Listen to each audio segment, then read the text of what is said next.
Welcome back. Eric Hattey, Everyday Hustle.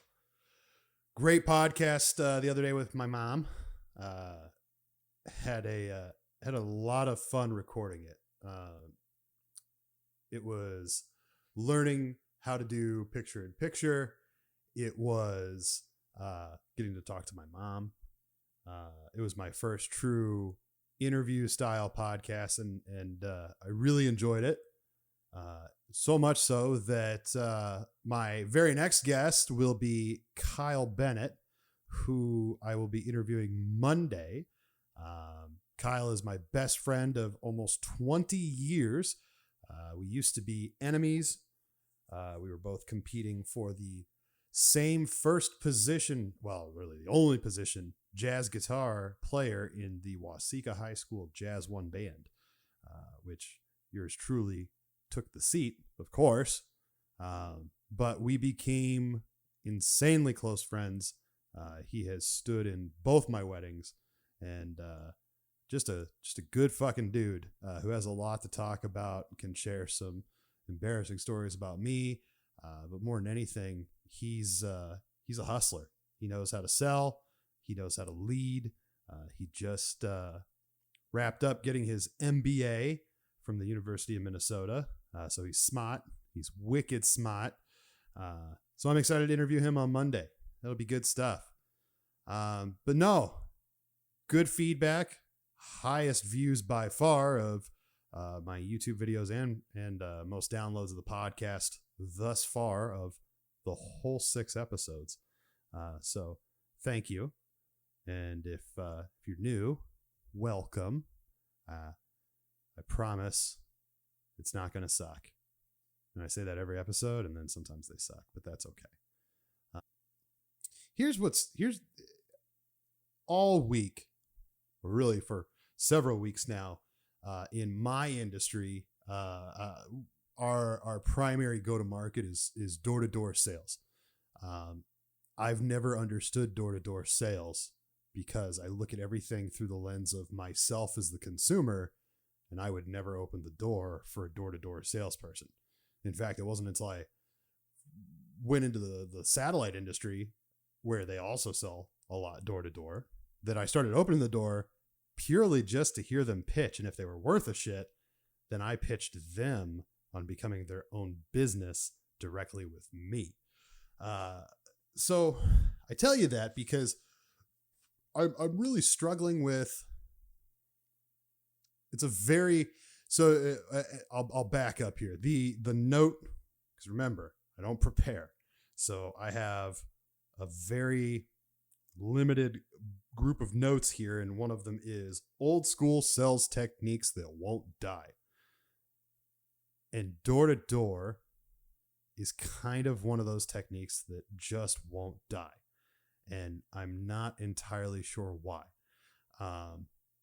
I think there's value in door-to-door sales. I truly do.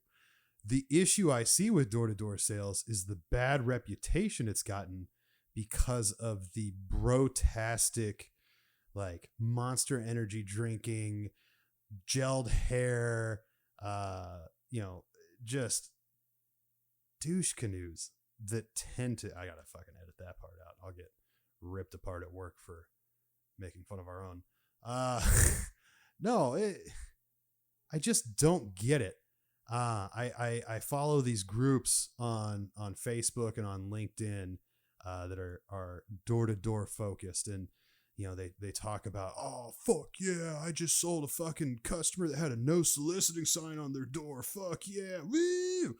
And no, stop it. Like, no.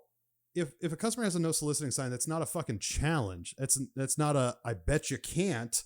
It's a please don't.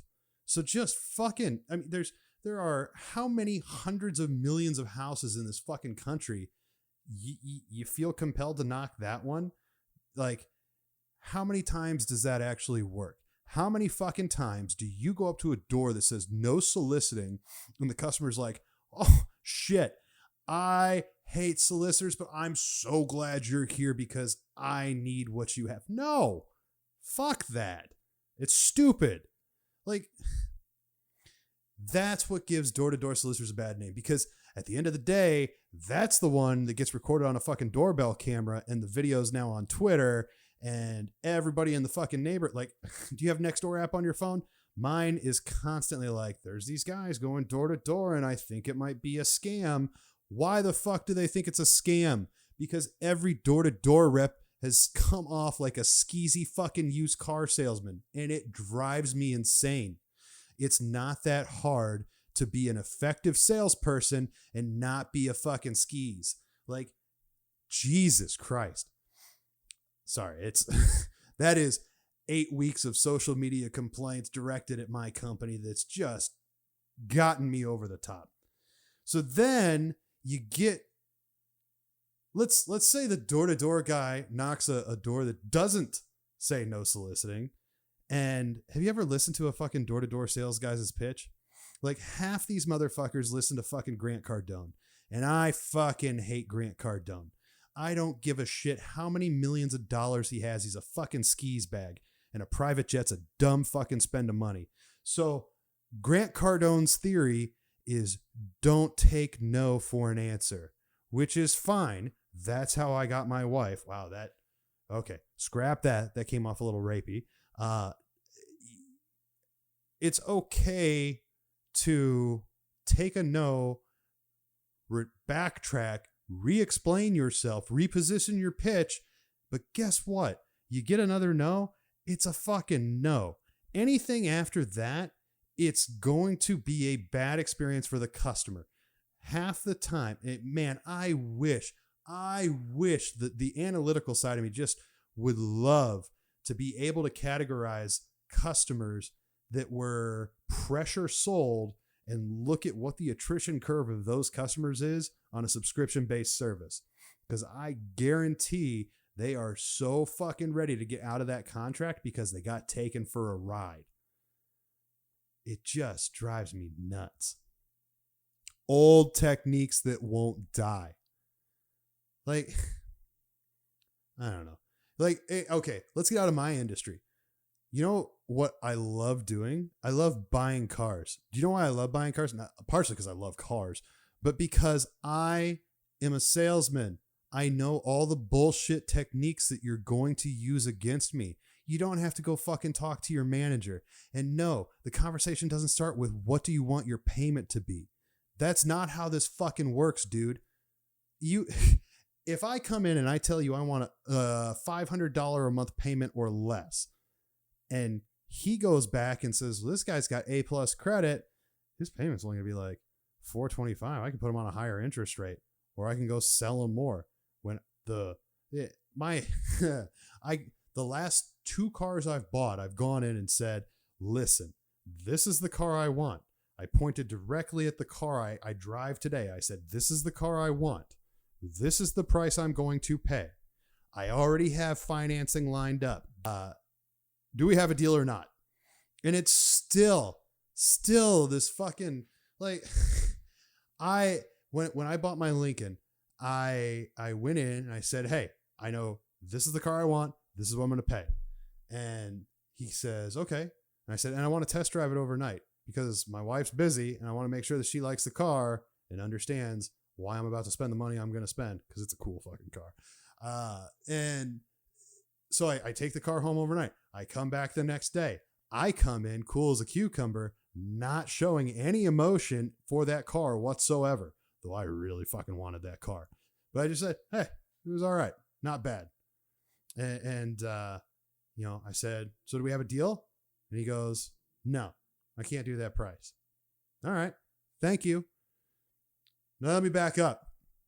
That whole conversation with him started with, hey man, I'm a salesman. I'm not here to play games. I'm going to give you a fair deal because you're going to give me a fair deal. Do you understand? I'm not going to play games. And he said, oh yeah, no, absolutely, bro. Woo. So do we have a deal? No. Okay. Thank you so much for your time. I appreciate you letting me take the car home last night. Take care. I turn around. I walk my fat ass out of the car dealership. Guess who calls me not 20 minutes later? Hey man, it's Hunter. I just talked to my manager and I think we might be able to make a deal. Can you come back? What's the deal, Hunter? Well, hey man, just come back. Let's talk through it. Hunter, I'm not playing games. Just tell me what the deal is. So, long story short, I'm a hypocrite because I let him play the stupid fucking games because, long story short, I really wanted that fucking car and it was a hard fucking car to find. I was buying it 2 years used. The market on that specific car with all the features I wanted, it was really hard to find. And that was the one. It was the only one in Dallas, Fort Worth. I checked. So, in what world does so Hunter makes a fucking deal on the car, right? And he says, all right, man, let's go talk to the finance guy. And I said, hey, no need, Hunter. I've already got my credit union signed up. Just let me know where they need to send the check. And he goes, oh no, dude, we don't take outside financing. And I looked at him, I was like, you don't take money? Is that what you're telling me? You don't fucking take money?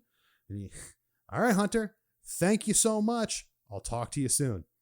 So they had to run an application, and only if my credit union beat the offers that they were going to get with their own credit unions or banks or whomever, would they take my outside credit union's check.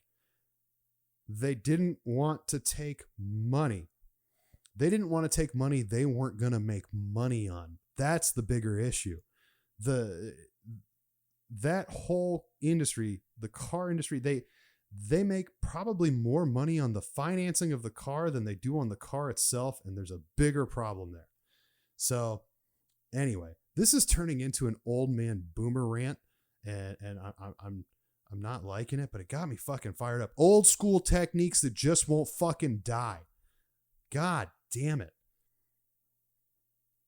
Salesmen have a bad name, and it's because of bullshit like that. Like, I'm not going to fucking toot my own horn and say I'm the perfect salesman. I'm not. And I'm also not going to try and sell you a fucking 10 course, seminar on how to be perfect like me. I'm not. I'm not going to fucking put Instagram videos up of me on a private jet telling you how awesome I am. I'm just not. Like, just be fucking real. I have a product. You want that product. Let's work together and make a fucking deal that's good for both of us. How hard is that? Like, when I was slinging cell phones back in the day, I let more business walk out the door than anybody else. And the business I let walk out the door sent me more business than anybody ever got off of referrals anywhere else, anytime else. And here's why.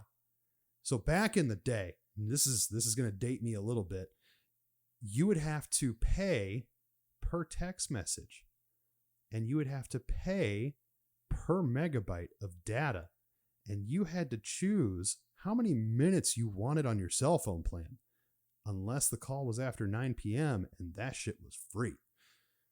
So everybody had a slightly different offer, and everybody's needs were different. And there were times that customers would come into my store and say, here's what I need. Rather than transactional, I need this. Okay, here's this. Have a great day. It was, tell me what you're looking for. Tell me what your needs are. Tell me what you're going to use it for. Tell me about this. Open-ended questions. I wanted to hear who's going to have phones, what they're using the phones for, what they like to do. Things, out of those conversations, I would learn things that maybe they didn't even realize that they wanted or needed. And there were times that I would use what I call the most powerful words in sales, which is based on what you've told me. I'm going to say that again.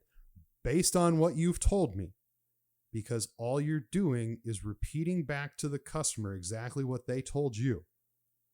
So if the customer tells me, I need a phone with unlimited data, unlimited minutes, and unlimited texting, because I'm a businessman, I'm going to sell them based on what they told me, unlimited minutes, unlimited texting, and unlimited data.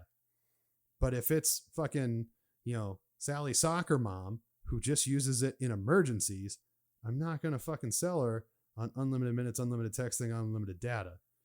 And yes, if you're looking down at your phone to see what year this is and why this guy's talking about unlimited minutes, I'm just using personal reference from like 15 fucking years ago.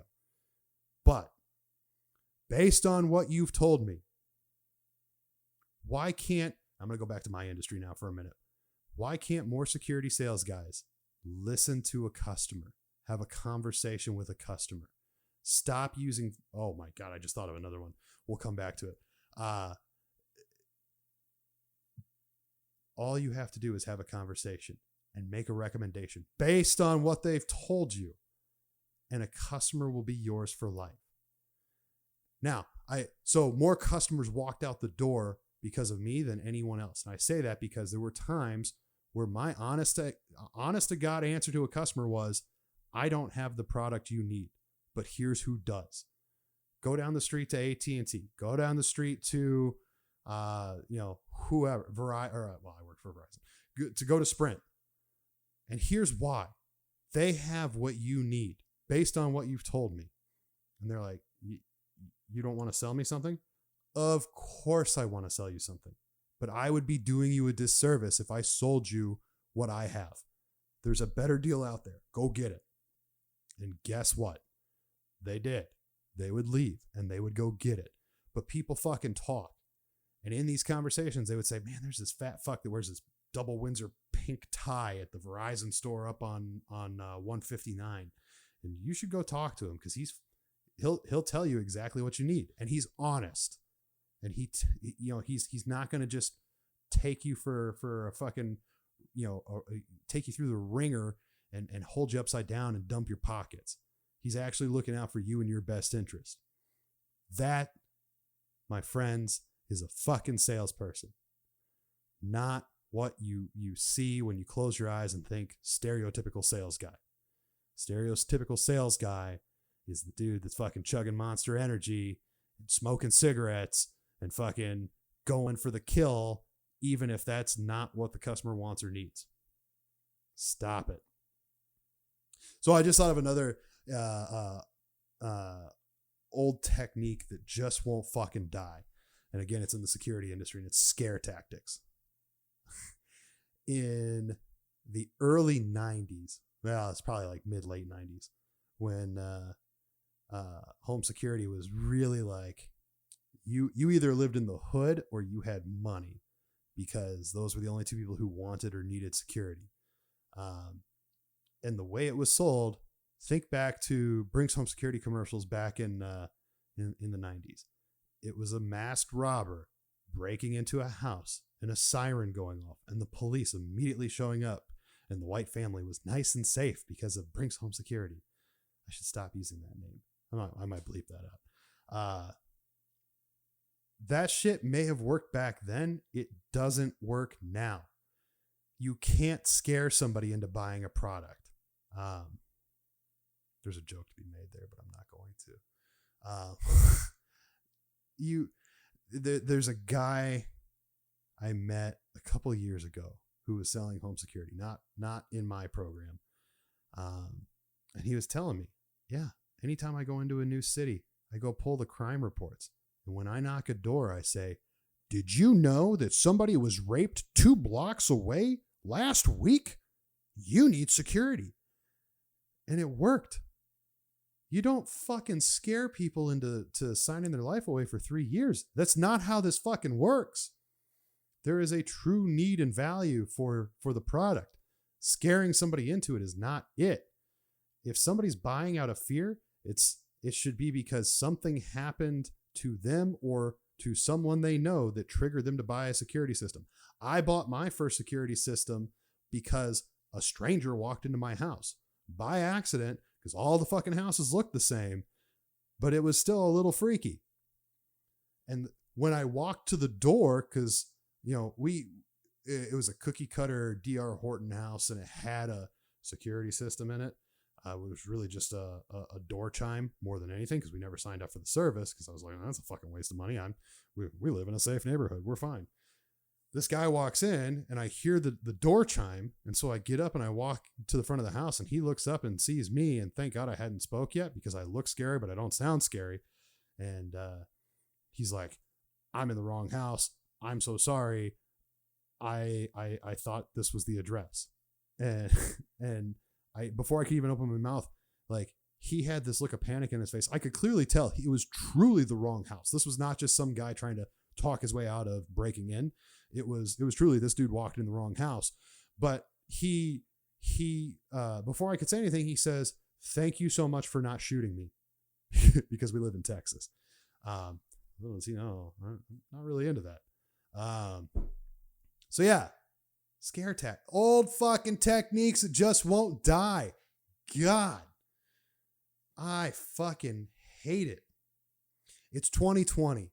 It's time to do things differently, and it's time to do things right, and it's time to change the fucking perception of salespeople, regardless of your industry, regardless of what you do.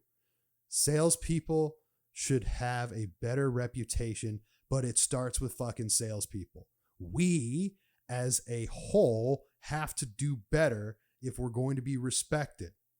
Because how many times, salespeople, have you been with friends or family, or you just met your girlfriend's family and they say, "Oh, what do you do?"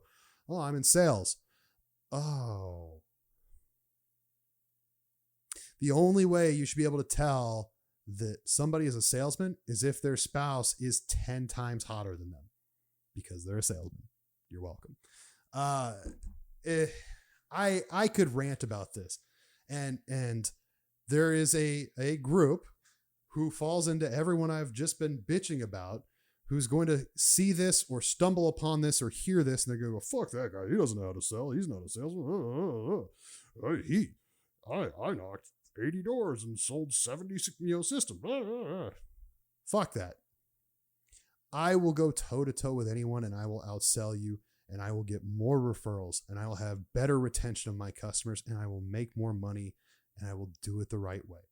And at least salespeople who are ruining the reputation of everyone else here, I can go sleep at night with no issue about anything I've done to a customer.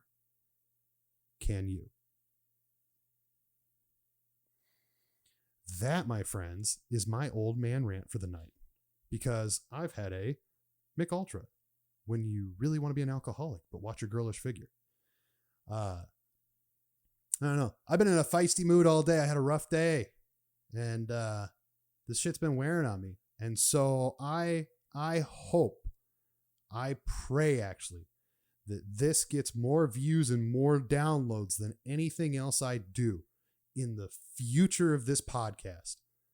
Because salespeople, it fucking starts with us, and we have to do it right. And right now, you're not fucking doing it right. If you're out knocking doors right now and you're not wearing a mask, and you're not doing social distancing, and you're not leading off the conversation with, "Is everyone here okay and staying safe?" And let me explain to you why. Yes, this area is unrestricted, but I'm out selling because I have something that's valuable to you. If you do all those things, overnight, social media will stop being complaint central. That's a lie. People are going to complain on social media about anything and everything.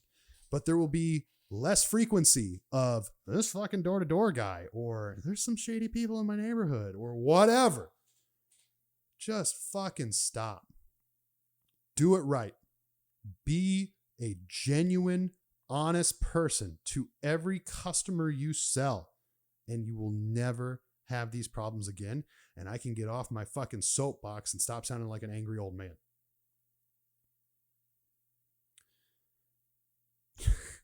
Join me Monday when I interview my best friend, Kyle Bennett. Guys, thank you. My name's Man Hattey. This is Everyday Hustle, and I promise the next one won't suck.